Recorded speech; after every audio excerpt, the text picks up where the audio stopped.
Hello friends, मैं आपका दोस्त विक्रम सिंह और आज हम बात करने वाले हैं इंडेक्स फंड के ऊपर कि कौन कौन से बेस्ट इंडेक्स फंड हैं जिनमें आप इन्वेस्ट कर सकते हैं और क्या क्या क्राइटेरिया होते हैं जिनसे हम ये जज करते हैं, प्रेडिक्ट कर पाते हैं कि ये म्यूचुअल फंड हमारे लिए अच्छे होंगे। ठीक है ना। तो उन्हीं सब क्राइटेरिया के ऊपर हम बात करेंगे। तो चलिए वीडियो स्टार्ट करते हैं। तो वीडियो स्टार्ट करने से पहले मैं आपको थोड़ा सा बेसिक नॉलेज दे देता हूँ। अगर आप अभी तक नहीं जानते इंडेक्स फंड क्या है, तो ये क्या होते हैं, ये बहुत ज्यादा सेफ होते हैं। ठीक है। और अदर म्यूचुअल फंड्स के कंपैरिजन में इसमें आप ऐसा नहीं है, इसमें आप क्या है, इसमें आप सेफ रह के म्यूचुअल फंड में इन्वेस्ट करना चाहते हैं तो ये आप इसमें इन्वेस्ट कर। ठीक है ना। तो ये क्या है, सेफेस्ट ऑप्शन है आपको म्यूचुअल फंड में जिसमें आप इन्वेस्ट कर सकते हैं। ठीक है। तो आपको अगर म्यूचुअल फंड्स के बीच में क्या कहते हैं कंपेरिजन करना है कि कौन सा मेरे इंडेक्स म्यूचुअल फंड, उसके लिए आपको क्या करना पड़ेगा, उसके लिए आपके पास होना चाहिए कुछ क्राइटेरिया। तो हम क्या करते हैं, हम 7 पैरामीटर्स के ऊपर बात करेंगे जिससे हम देख पाएंगे कि जो मैंने म्यूचुअल फंड डिस्कस किया है वो आपके लिए अच्छा है या नहीं। ठीक है ना।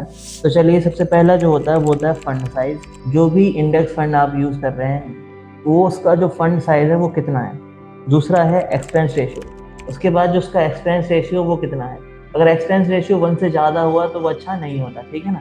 उसके लिए क्या होना चाहिए, 1 से नीचे होना चाहिए। उसके बाद हम देखेंगे तीसरा होता है हमारा स्टैंडर्ड डेविएशन। स्टैंडर्ड डेविएशन हमारा कितना है। उसके बाद है हमारा शार्प रेशियो।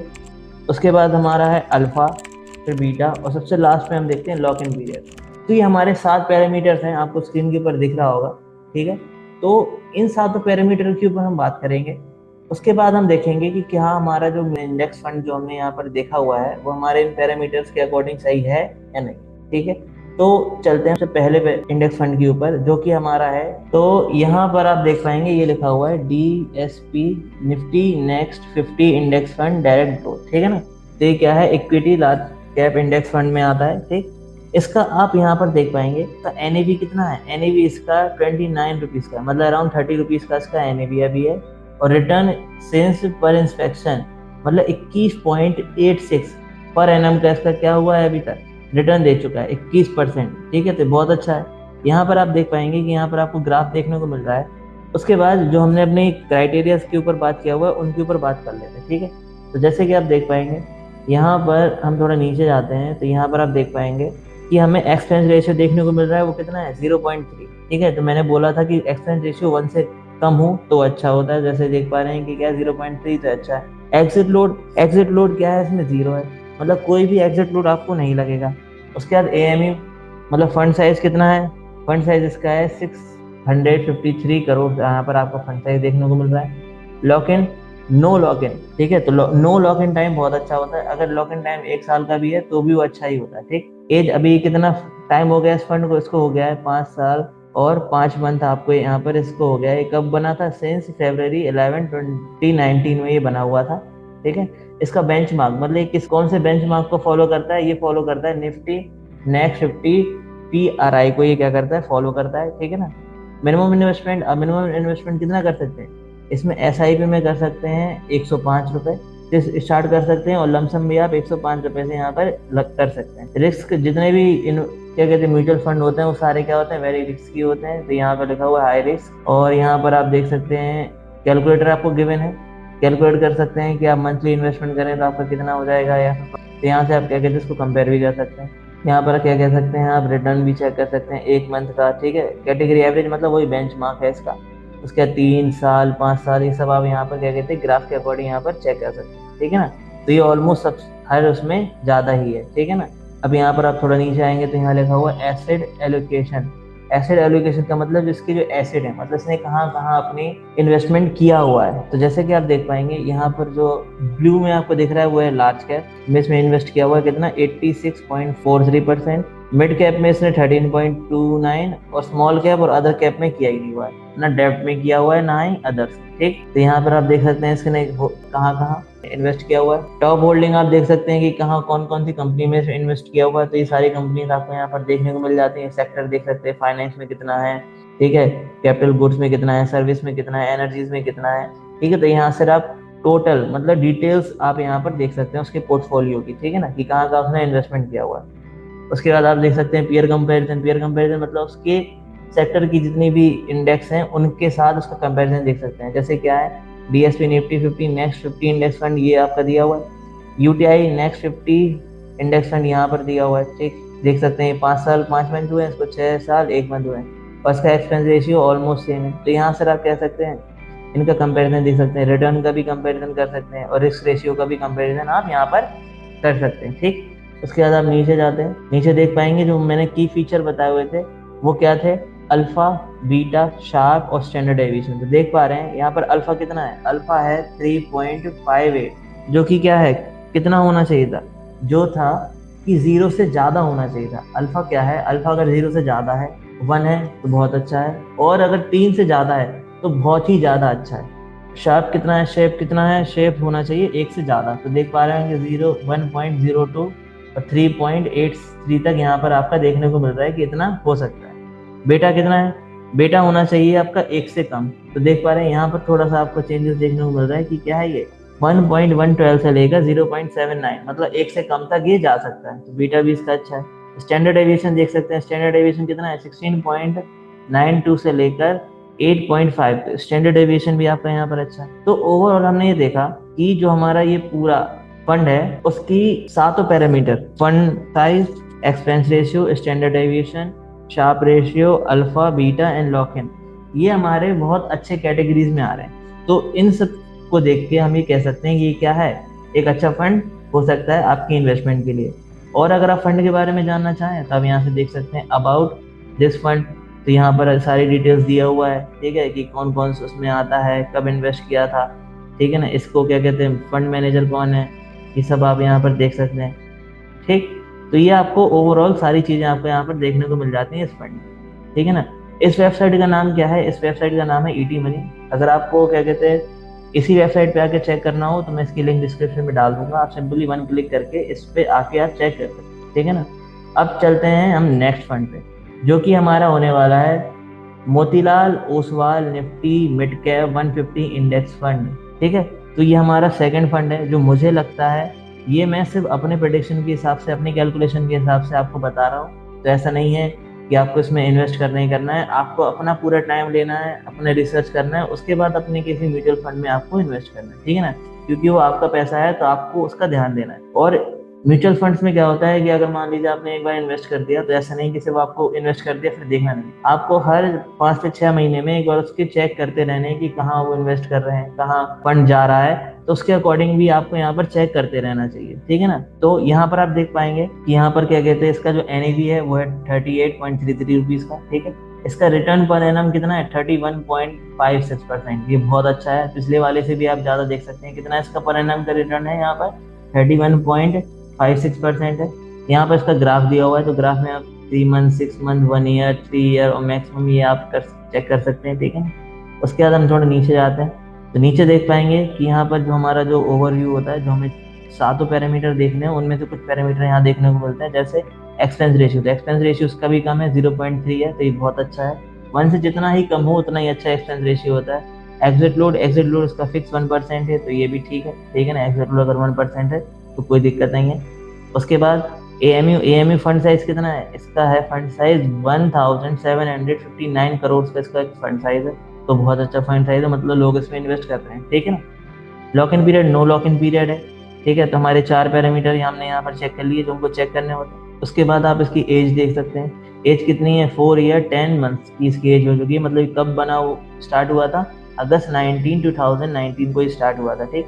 इसका जो बेंचमार्क है, बेंचमार्क आप यहाँ पर देख सकते हैं, बेंचमार्क कितना है, बेंचमार्क इसका निफ्टी मिड कैप 150 TRI है, ठीक है। तो इसको क्या करता है, ये इसका बेंचमार्क है, इसको ये रिप्लिकेट करने की कोशिश करता है। और मिनिमम इन्वेस्टमेंट कितना है इसका, 500 आप SIP स्टार्ट कर सकते हैं और लमसम भी आप 510 से स्टार्ट कर सकते हैं, ठीक है। रिस्क आपका जितने म्यूचुअल फंड होते हैं उनका वेरी हाई होता है, तो वेरी हाई यहाँ पर भी दिया हुआ।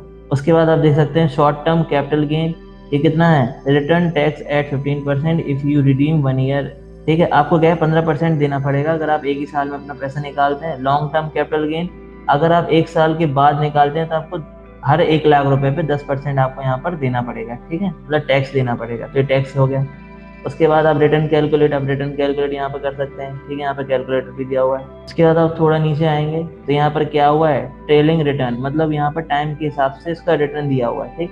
ये क्या कैटेगरी एवरेज, मतलब बेंचमार्क को इसने क्या किया हुआ है, बीट किया हुआ है कि नहीं हुआ है। कोई भी म्यूचुअल फंड है अगर अपने बेंचमार्क को बीट कर पा रहा है तो वो अच्छा म्यूचुअल फंड की कैटेगरीज में तो आ जाता है, ठीक है। तो ये चेक करना होता है कि हमें जो अपना जिसको फॉलो कर रहा है उसको बीट कर पा रहा है कि नहीं कर पा रहा है, ठीक है। बीट नहीं कर पा रहा है तो कम से कम उसको रेप्लिकेट तो कर ही पाए, ठीक है। तो इंडेक्स फंड वैसे भी रेप्लिकेट ही करते हैं या फिर उससे थोड़ा आगे जाते हैं, ठीक। तो हम इंडेक्स फंड की बात कर रहे हैं तो यहाँ पर क्या करेगा वो, रेप्लिकेट करेगा या फिर थोड़ा सा आगे जा पाएगा। अब थोड़ा नीचे देख लेते हैं। नीचे आप देखेंगे तो क्या है, एसेट एलोकेशन, मतलब इसने अपने इन्वेस्टमेंट कहाँ कहाँ किया हुआ है। तो देख पाएंगे लार्ज कैप में कितना है, 6.76% है। क्यों? क्योंकि मिड कैप वाला था तो इसमें ज्यादातर कहाँ इन्वेस्ट किए होंगे, इसने मिड टर्म में इन्वेस्ट किए होंगे, में किया होगा। तो ये देख पा रहे हैं कितना है, 84.96%। और लार्ज कैप में कितना है, 6.76%। स्मॉल कैप में क्या हुआ, 8.15%। उसका डेप्ट कितना है, डेप्ट भी आप देख सकते हैं यहाँ पर, डेप्ट इसका है 0.22%, इसने डेप्ट में किया हुआ है, ठीक। उसके बाद आप नीचे देख पाएंगे तो ये क्या है, पीयर कंपनीज के साथ इनका कंपैरिजन है, ठीक है। Motilal Oswal Nifty mid cap 150 index fund, तो HDFC Nifty mid cap 150 index fund देख सकते हैं। इनका AMU, इनका एज और एक्सपेंस रेशियो आप चेक कर सकते हैं, इनके रिटर्न भी यहाँ पर आप चेक कर सकते हैं, ठीक है ना। यहाँ पर रिस्क रेशियो भी आप यहाँ पर कंपेयर कर सकते हैं, ठीक है। तो यहाँ से आप क्या कहते हैं, उनको कंपेयर कर सकते हैं कि किसका ज़्यादा है किसका कम है, ठीक। उसके बाद हम नीचे जाएंगे तो यहाँ पर आपको जो मेन फीचर है वो यहाँ पर देखने को मिलेगा। अल्फा क्या है, इसका माइनस का 0.83। तो यहाँ पर लिखा हुआ under perform at beating benchmark. अभी क्या है, ये अंडर परफॉर्मिंग है अपने बेंचमार्क को बीट करने के लिए। शार्प देख सकते हैं, शार्प इसका कितना है, 1.35 से लेकर 2.48। शार्प इसका क्या है, ठीक है, क्योंकि 1 से बड़ा होना चाहिए, सही है। उसके बाद बीटा देख सकते हैं तो बीटा 1.02 से लेकर 0.49 है। बीटा 1 से छोटा ही होना चाहिए, तभी क्या है, अभी तो नहीं है पर इसका क्या देख सकते हैं कि यहाँ पर ये हो जाएगा, इसका यहाँ पर कंपैरिजन दिया हुआ है। स्टैंडर्ड डेविएशन आप देख सकते हैं 15.01 है, ठीक है। तो स्टैंडर्ड डेविएशन भी अच्छा है। उसके बाद हम नीचे जाएंगे तो यहाँ पर आप देख पाएंगे अबाउट दिस फंड के बारे में सारी चीजें आपको यहाँ पर देखने को मिल जाएंगी कि फंड मैनेजर कौन है, देख पा रहे हैं ये आपके फंड मैनेजर हैं और कहाँ कहाँ इन्वेस्ट किया हुआ, ये सारी डिटेल्स आप यहाँ पर इसके नीचे चेक कर सकते हैं, ठीक है। तो ये क्या है, मेरे हिसाब से ये अच्छा फंड है आपको इन्वेस्ट करने के लिए इंडेक्स फंड कैटेगरी में, कि जिसमें आप इन्वेस्ट करके आप बहुत अच्छा अपना रेवेन्यू जनरेट कर सकते हैं फ्यूचर में। और हमारा जो तीसरा और आखिरी है वो है UTI निफ्टी 50 इंडेक्स फंड। तो जैसे कि आप देख पा रहे हैं इसका NAV कितना है, इसका NAV है 167 रुपीज का, ठीक है। और रिटर्न सिंस इंस्पेक्शन का है 13.89 यहाँ पर पनामा में इसने दिया हुआ है रिटर्न, ठीक है ना। आप इसका ग्राफ चेक कर सकते हैं या फिर मैं नीचे आके सीधे मेन चीज पे आता हूँ, जैसे कि है फंड ओवरव्यू। फंड ओवरव्यू क्या है, एक्सपेंस रेशियो कितना है, इसका बहुत कम है, 0.18% है, ठीक है। एग्जिट लोड 0 है। AMU फंड आप देख सकते हैं कि 18,300 समथिंग इसका क्या है AMU, मतलब बहुत बड़ा। अभी तक जितने फंड देखे सबसे बड़ा AMU इसी का है। नो लॉक इन पीरियड है, ठीक है, तो ये भी बहुत अच्छा है। एज आप देख सकते हैं कि 11 साल 6 महीने इसने से चल रहा है, तो देख सकते हैं इसका टाइम पीरियड भी ज़्यादा है, तो आप इसको ज़्यादा रिलाई कर सकते हैं। बेंच मार्क इसका भी क्या है, निफ्टी 50 है टोटल रिटर्न। उसके बाद मिनिमम इन्वेस्टमेंट आप SIP 500 और लमसम आप 5,000 से यहाँ पर स्टार्ट कर सकते हैं। रिस्क आप देख सकते हैं कि वेरी हाई रिस्क है। और यहाँ पर क्या कहते हैं, टैक्सेस की बात कर लें तो अगर आप क्या कहते हैं 1 साल के अंदर अंदर निकालते हैं तो आपको 15% देना पड़ेगा, और अगर आप 1 साल के बाद निकालते हैं तो आपको 10% यहाँ पर टैक्स देना पड़ेगा, ठीक। उसके बाद यहाँ पर आप देख सकते हैं ट्रेलिंग रिटर्न्स, तो यहाँ पर आप क्या कह सकते हैं, इसको देख सकते हैं। उसके बाद एसेट एलोकेट, मतलब इसने कहाँ कहाँ एलोकेट किया, तो क्या लार्ज कैप फंड में इसने ज़्यादा इन्वेस्टमेंट किया हो, कितना 99.7% यहाँ पर इसने लार्ज कैप में ही इन्वेस्ट किया हुआ है टोटल, ठीक है ना। और इस कहीं पर इसने ज़्यादा इन्वेस्ट नहीं किया हुआ है। कौन कौन से सेक्टर है, फाइनेंस में कितना है, एनर्जी में कितना है, टेक्नोलॉजी में कितना है, ऑटोमोबाइल्स में कितना है, तो ये आप चेक कर सकते हैं। ये डिटेल पोर्टफोलियो एनालिसिस में क्लिक करके आप वहाँ से भी चेक कर सकते हैं, ठीक है। और टॉप होल्डिंग किसमें है, तो HDFC बैंक में, रिलायंस इंडस्ट्रीज, ICICI बैंक और इन्फोसिस में इसने क्या हुआ है, इन्वेस्ट किया हुआ है, ठीक है ना। और यहाँ पर आप देख सकते हैं इसका पीयर कंपैरिजन, ठीक है। आप अदर इंडेक्स फंड से इसका क्या कर सकते हैं, कंपेयर कर सकते हैं और देख सकते हैं कि किसका रिटर्न अच्छा था या किसका रिस्क रेशियो कैसा है या ओवरव्यू कितना है। तो आप यहाँ से आप सारी चीज़ें चेक कर सकते हैं, या आप व्यू और लार्ज कैप इंडेक्स फंड पे भी क्लिक करके आप सारे लार्ज कैप का जो पीयर कंपैरिजन है वो आप चेक कर सकते हैं। हमारे मेन जो चीज़ें हैं वो है कि रिस्क एंड रिटर्न रेशियो, जो कि क्या अल्फा कितना है, अल्फा है माइनस का 0.57 से लेकर 3.46 तक, जो कि ठीक है। शार्प भी देख सकते हैं जो कि क्या है 0.82 से लेकर 3.83 तक, वो भी ठीक है। बीटा भी देख सकते हैं जो कि है 0.99 से लेकर 0.79 तक, ये भी ठीक है। और हमारा स्टैंडर्ड डेविएशन 12.88 से लेकर 8.5 तक है, तो ये भी हमारा सही है। ये जो वर्सेस में लिखा हुआ है क्या है, ये चेंज होते रहेगा, तो इसके कंपैरिजन में आपको यहाँ पर दिया हुआ है। ठीक, तो जैसे कि हमने देखा, हमने तीनों फंड के बारे में बात की। अगर आप ये तीनों फंड में से किसी में भी इन्वेस्ट करना चाहते हैं तो मेरे प्रेडिक्शन के हिसाब से आप बहुत सही जा रहे हैं। ठीक है, और ऐसा नहीं है कि चेंज नहीं होंगे, क्या पता है चेंज हो जाए, ये मार्केट अप डाउन होता रहता है, तो ये टोटल डिपेंड करता है मार्केट के ऊपर। ठीक है, पर मेरे कैलकुलेशन के हिसाब से, प्रेडिक्शन के हिसाब से ये तीन फंड मुझे सही लगे जो कि इंडेक्स फंड कैटेगरीज में है, तो इनमें आप इन्वेस्ट कर सकते हैं।